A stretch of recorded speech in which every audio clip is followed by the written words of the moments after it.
Welcome Veterans DynamicsCon speaker, Klemen Novak. Today he will be presenting the session, Multiple Projects on D365FO, OneBox using Git.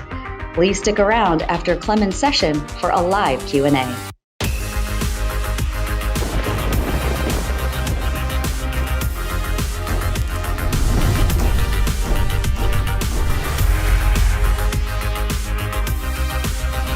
Hello and welcome. In this session, I will show you how to use multiple projects on D365FO OneBox using Git. I want to thank all the beautiful sponsors making this event possible. So thank you again, Microsoft, Vertex, and also my company, Docentric, for supporting DynamicsCon from the beginning.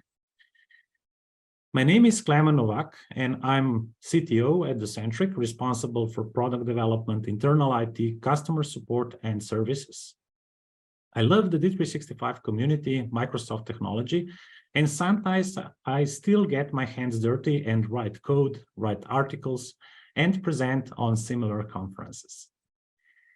So what's on today's agenda of our superheroes?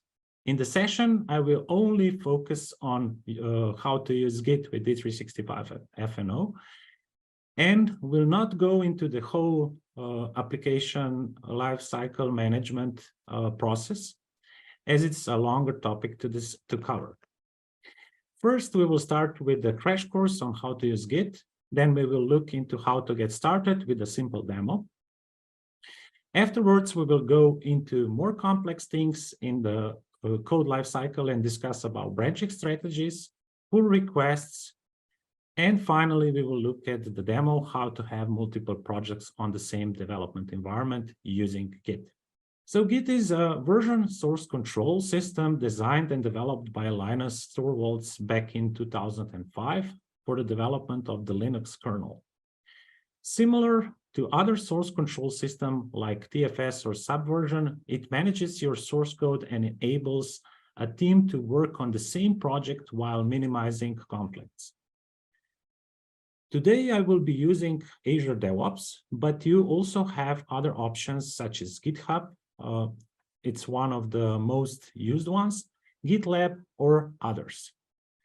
And over the last few years, Git has seen incredible growth, making it one of the widest adopted source control systems in the world.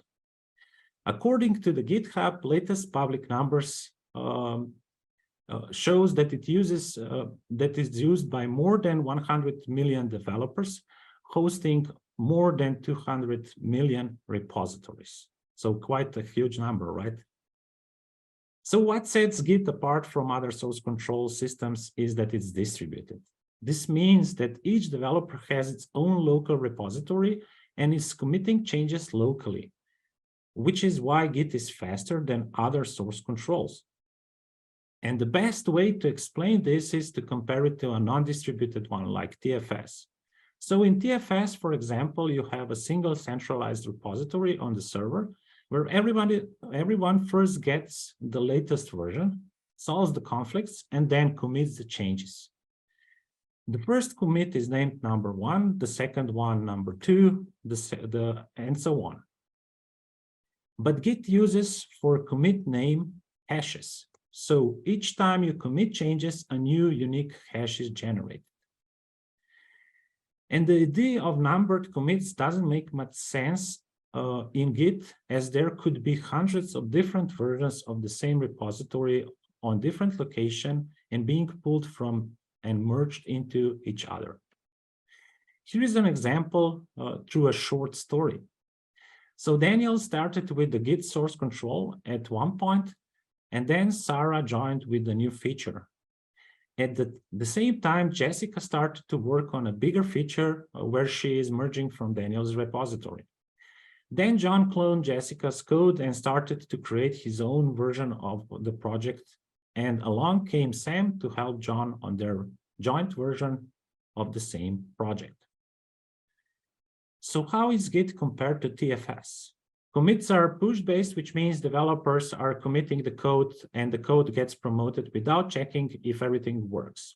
Branches last nearly forever, and over time, you will have tons of branches that you don't need. Branches are also folder-based, which means that you will use more space as needed on the server as well as locally. And it's quite monolithic. However, it's not all bad. TFS repository supports multiple destination folders, which fits perfectly for D365 development with models and projects. While Git is more modern and agile approach, which works offline and speeds all the operations related to the source control, for example, source comparison, switching between branches, and so on. And instead of being push-based, it's actually pull-based. So if I'm a developer, I commit my code, and at the end of my feature, I create a pull request, and it gets accepted or declined. The branches are short-lived, which means after you finish with your work, the work is usually one feature at a time. It's merged to the base branch and then deleted. With Git, you also get more tools to work with. There are more options for automation. For example, you can build the code before a pull request can be accepted. And with Git, you also need to think out of the box because it supports only one source folder for its repository. And this is also an issue I will address in today's demo. So Git is awesome, and it's really simplified our product development compared to TFS. So now let's get to the Git basics and see how it works. So we always start with the local working directory where we have all the source code. Then we add all the source files to the staging area from which we can commit those files to the local repository. And once we have them in the local repository, we can push them to the remote repository and to share them with everyone else in my team. And in order to get the changes from the remote repository, we need to pull the changes from the remote repository. We need to check out the branch to get to start working on the current branch. And once I'm doing a feature and I want to get changes from other branches from other people, I also can do locally merge to my current branch from other branches. So now let's look at the basic Git commands, which everyone should know about. I've created a short cheat sheet list where you can find all those commands. Let's start first with configuring the environment. So the setup part, where we configure the user information like a username and the email. And the reason we need to do that is because Git uses public repositories, and that's the only way that you can be identified. Then once we set up the environment, we start by initializing the Git repository. So first option is to initialize a local folder by using git init. And the second option is to execute git clone command, where we fetch the data from a remote to our local folder. And once we have the Git local repository set up, we can then start changing things. So first we change the files, we add new files, and by executing git add, we actually add the files to the staging area for the next commit. And once we're done, we just commit by executing git commit with a short descriptive message. Next up, it's about how to work with branches. And those simple branch commands that you see here on the screen are the ones that are commonly used. So we create a new branch from the existing one, let's say a new feature, a new hotfix, or we check out a remote branch or create a new one. If we want to get changes into our branch from any other one, so let's say from other features or other commits in the base branch, we just execute git merge. And once we're finished with branching and merging, and we added all our code to the local repository commits, we then share and update those commits with the rest of the team by first always executing git pull to get all the changes and to check if there are any conflicts. And then we push the changes to the server.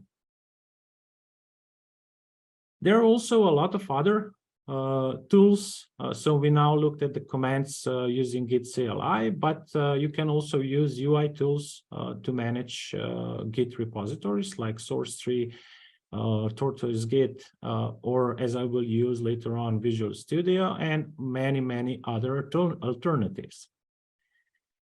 So now let's get started with Git with a short introduction demo. So what I will do, I will create a Git repository on the DevOps. I will create a new branch. I will add git ignore file. So what is git ignore? Git ignore file actually tells Git which files to ignore when committing your work to the Git repository. And you can have multiple git ignore files and break the chain in the folder structure. So that's quite useful. And this is also what I will be using in the demo. And then we will add the git attributes file. Again, this is another configuration file for Git. And so what is actually git attributes file? Git is made with intention of developing on all types of operating systems where there are some differences.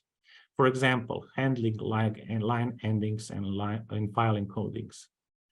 Here is where git attributes comes into place. Based on the git attributes directive, you can automatically get the right operating system line endings without any hassle. And then we will add the code, so the models and the projects, and we will commit and push to the remote. So now let's switch to my development environment. And let's get started. So let's go to the DevOps, where we will create a new repository. And let's click on the new repository. So this will be a Git repository. And let's name it, let's say, DynamicsCon 2023 Spring. And we will already initialize it on the server by adding a README file. So let's create it now. And we already have this repository. And in order to clone it on my local machine, I will use this clone button and copy this URL here. So how do we now clone this? We open the Visual Studio. And we click on the clone repository. And we click on the Azure DevOps to connect to our Azure DevOps repository. I could also paste this repository location here and select the right one. So this is now this one. And now we will clone it to the packages local folder where we have all the models. I cannot clone this into this directory because it's not empty. So when cloning a repository, it makes sense that you clone it into a new directory because you actually need because Git will create an initial structure. And that's why we will do a little bit of a hack. So we will create here a temp folder. And we will actually clone this into the temp folder. Just to get the structure. Perfect. And now we will close the Visual Studio and go into the temp folder and copy all the things that we have here inside into the packages local folder. And also remove this. And now this packages local folder is now a Git repository. And why we're doing this here is because D365FO has models, packages and models. So here is the folder for that. And then we also have projects, which we will create. So that's why I will also here create a projects folder to store inside the project. So now I will open again Visual Studio. And I will open a folder. And in this case, I will open AOS Service Packages Local, select it. and start working with my Git repository. So first, we will create a new model. So we will create this is my sample, and the publisher is my company, for example, and this is our awesome extension. So let's now create it, and this will be a new package. And we will create also a new project for this. And the project will be named my sample. And it will be stored in my projects folder. So let's create this now. Okay, perfect. And before I now continue, I still need to do some things because Visual Studio will have quite a lot of problems if I now go to my unchanged files. And the reason for that is because there are, as you can imagine, here in my packages local file, quite a lot of packages and models. So what I need to do now is to take my Git attributes and Git ignore file, which I already prepared to avoid this situation. And now I can go into the Theme Explorer and check for changes. And we can see that we don't have all the files there. Why is that? So let's also save this. Because in Git ignore, I actually created exclusions. So first of all, I ignored all the files, all the packages, and all the subfolders. Then I excluded and included back into the Git ignore, the Git attributes file. And then I need to define which models I would like. So this will be my sample model, and I would also like to include my projects folder. So let's save this.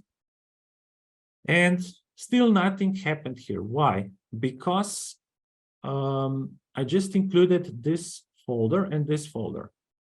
And if you remembered, I mentioned that you can store more Git ignore files. So which means that you can go now into the projects folder and here copy a new Git ignore file, which is, let's say, for Visual Studio repositories. And we will do the same with with the package. So in the package folder, we will also copy another Git ignore file, which tells that it stores only source files of that package and model. So as soon as I did this, we can see that we have now more files here. Perfect. So what's next? So we have now this extension and this model. And let's now add this model also one source file. So let's add a class. This will be a runnable class. So this is my awesome runnable class.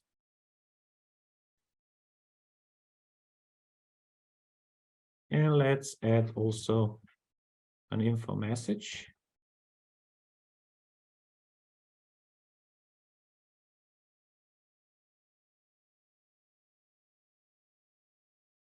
My awesome runnable class. Okay, and if we go back, we now also see that this runnable class is also added to the Git source control, so we have everything as expected. And now let's commit all those changes to our repository. So what do? We stage the files. So now they are staged.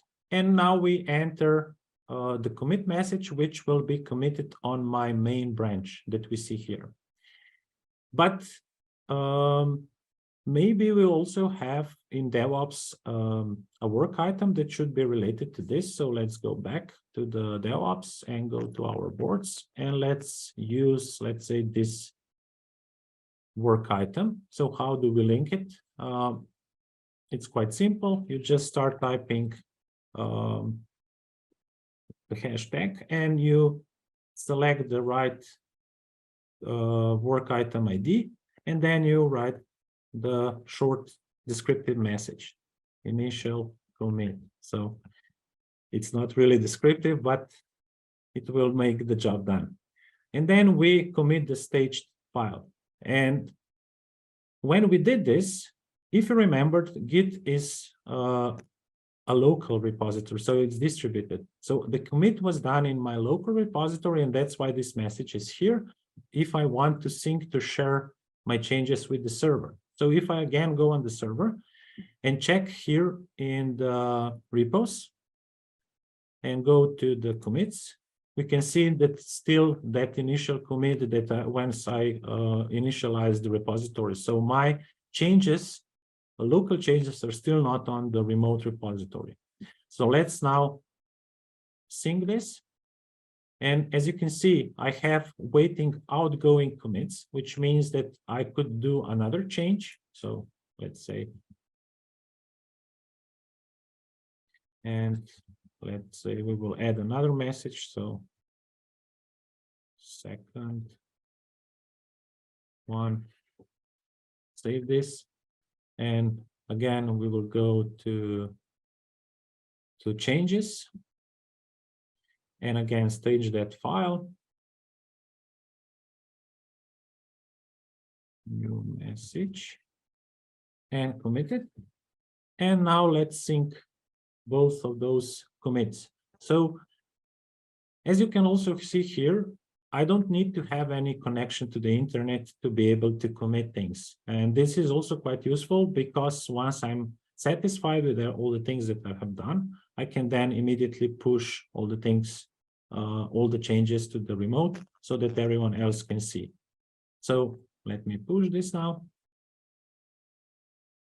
And now the changes are on the server. So let's check now again this. We see now those changes. And if we go to the files and here in my sample, in my class, I have now all those two messages. Perfect. So this is how easy it is actually to use Git. But of course, there's not out-of-the-box support by Visual Studio for this kind of repositories, and you have to put everything in here in the packages local folder, which is then quite a challenge if you are using multiple projects. Okay, so now let's go back to the presentation and go to more complex or advanced things. So we have already used one branch in the basic demo, but what are Git branches and what they are used for? So when you want to add new features or fix a bug, you create a new branch to encapsulate all your changes. Branch is a pointer to a snapshot of your code changes. And by default, and by doing so, you are easily working on a feature between releases, and it makes it harder for unstable code or not finalized code to get merged into the main code base. It also gives you a chance to review and approve the code by a senior developer, quality engineer, or product owner, for example, for checking the right naming conventions, coding rules, code simplifications, quality and security checks, and of course, giving feedback back to the developer. So let's now look at how to work with branches and see a few different branching strategies.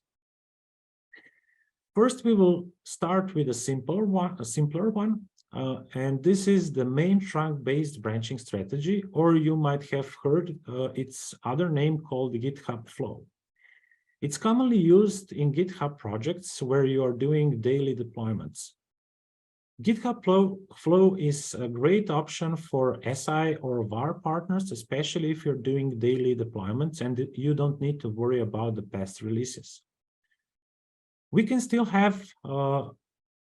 mark the code with labels to have a pointer on the deployment which was made in the past. So let's see now how it works.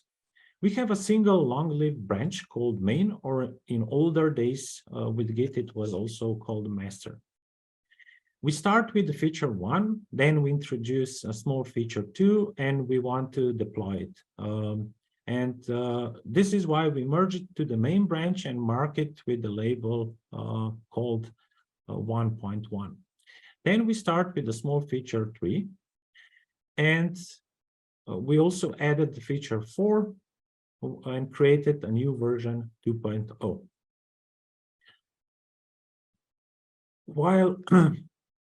While with Git flow, it's more complex. So that's the next branching strategy that I will mention. And this branching strategy was created by Vincent Driesen in mind for product development. So if your organization is on a monthly or quarterly release cycle, or your team is working even on multiple releases in parallel, Git flow may be a good choice for you. So as you can see, we have 2 long-lived branches. First one is the main, in which we have released versions of our product. And then we have the develop branch, where we have the current version that is being in development. And again, we start with feature 1. We start with feature 2.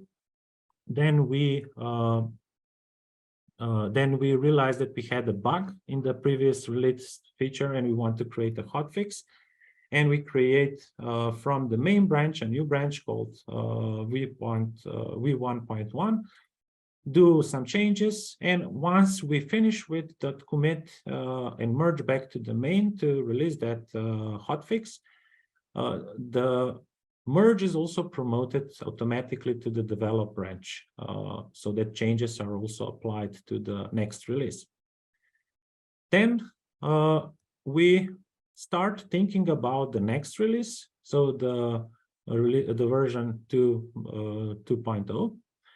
And we started from the development branch, where we are preparing the next release. We do some changes on the release branch, and once we're done, we merge it to the main branch and also promote those changes that we did in the release branch to the development branch for next release. So let's quickly do a short comparison between the branch workflow. So with Git Hub Flow, it's simple to use. It has only a single long-lasting branch called main, and it's intended for each day deployment. So for SI and VAR partners, is this something that I think it would be suitable for? While with Git Flow, it's a little bit more complex. It has 2 lasting branches, main and develop. It's easier to create hotfixes and new releases because we always have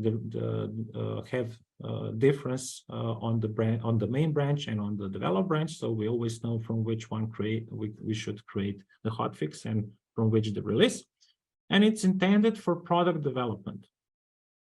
So a lot of people are asking which is the best one. There's no best one. You need to decide which one fits you both. Both are excellent options, and you also can keep in mind that development process is constantly improving, and we can change the branch workflow later without hassle, because branches are only pointers to the commit history. So let's also talk about pull requests. So what are pull requests and how they can be related with branches?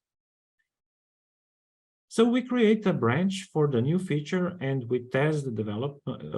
And when the development is done and the code is well tested, so that's really an important thing for all the developers, we create a pull request to let others know about our changes. We push to a branch in the repository. And once a pull request is opened, you can discuss and review the potential changes with collaborators and add follow-up commits. And after all the reviewers accept the change, we can then merge all the changes into the base branch. Perfect. So now we went through the most of the, let's say, basics of Git and branching strategies and so on. So finally, I hope you're all eager to see now how we can have multiple Git repositories, or should I say project on the same D365FO OneBox machine. So let's get our hands dirty. I will again switch to my virtual machine. And I will leave this sample here. And what we will do, we will go to a source folder somewhere on my disk. So let's say this will be a Git folder where we have all the projects, all different projects or different repositories, Git repositories. I also already prepared 2 Git repositories. So if I go now to my repositories, we can see that I have project 1, project 2 here in my same project. And I will clone both of them through Visual Studio. And this is a template, how you can do that. And I also published this template on GitHub. So I will also place this link in the chat window. And you can clone it and use it as a startup template. And you have also all the instruction on how to do that. And in order to be able to have multiple projects, I used symbolic links to map the packages and models back to the packages local folder. So I will show you that in just a minute. So let's now clone the repository. First, the project 1. So I will copy this URL. And let's now close this solution and clone a new repository. So I will go to Azure DevOps and I will copy this folder.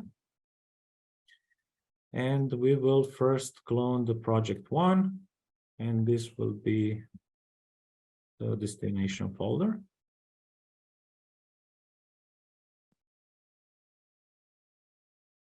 Perfect. And then let's close this folder and again clone the second one. So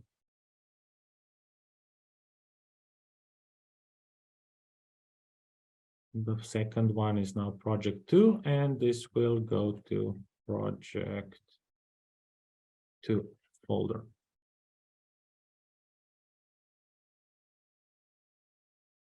Perfect. And now before I continue and open the project and to see the source files and so on, I need to create symbolic links to my packages. Why? So let's now close this. And as you can see, I have now a folder project 1 here in my source control. Let me magnify it a little bit. And this project contains projects. So this is my solution file and my project file. And in metadata folder, I actually have my package. And inside the package, I have the descriptor file for my model. And inside, I have the model with its source. Perfect. So how to now make this metadata folder or the packages inside visible to D365? For this case, I created 2 PowerShell scripts. One goes through the metadata folder and creates symbolic links for all the packages inside. And the second one removes those symbolic links from the packages local. So if I now open the PowerShell with as administrator, I can now just run the script to create symbolic links. And we can see that it was created for project 1. And let's do the same for project 2.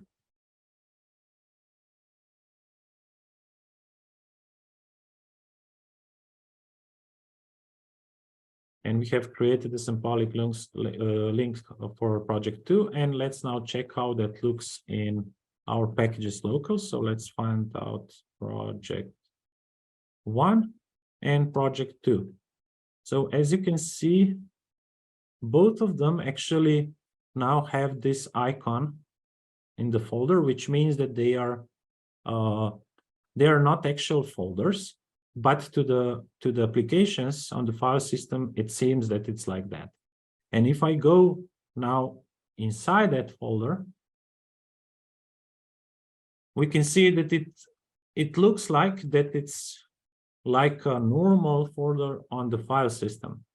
So I'm going into CAOS, service packages, local directory, project one, and so on. So it doesn't make any difference between D365 and also Visual Studio from where that this package is loaded. And now we're set up. So now we can open Visual Studio, and we can open the project one folder.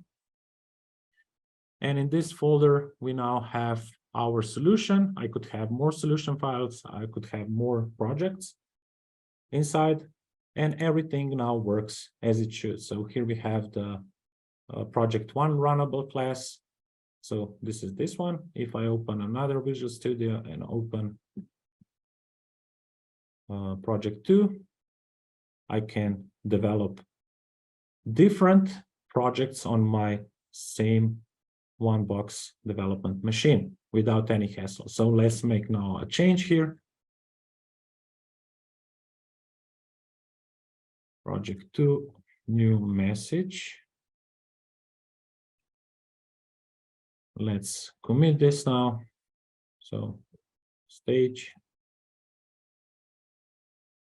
I think I have work log item 7. So added new change. Commits. And then we will sync that and push to the server. And let's now check here in the project 2 if we have those changes already. So in the commits, yeah, we have it. And this one is also linked to this ticket. And on the ticket, we also see that we have a link to that commit where the change was applied. Perfect.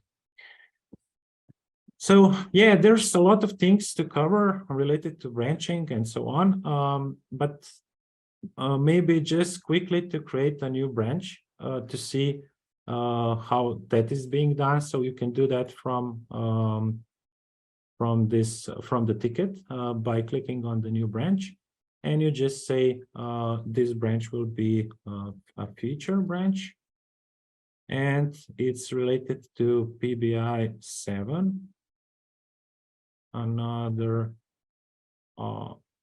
some feature, and we create the branch. And why I use this notation, feature slash the name of the branch, is because if I now go back to the Visual Studio and execute fetch, I will get now the remote branches. And now I can go here into the manage branches, and on the remotes, I will see the feature branches grouped by feature folder. And this is why I did this. And I can now check it out. And now I'm on that branch, and I can do changes on that branch and so on. Perfect. So let's now talk about some final thoughts. So Git offers you more control in the development lifecycle. And I've seen that developers at the beginning need more time to grasp the Git concepts. However, once they get the hang of it, they will see the added value, and you as a whole team will be bringing awesome new features much, much faster and with less pain to D365F&O. Below, you can also find a few links and or resources I used during the presentation, which you can use to get started faster. Unfortunately, I didn't have the time to show you today also pull requests and how they are merged, but there are a lot of videos on YouTube how you can do that. And for the next session that I will probably do, I will also bring up the application lifecycle management. So that means the the build pipelines, and I will update the Git repository that is already on the GitHub, also with that part. So that's all, folks, and thank you for listening. And now it's time for your questions.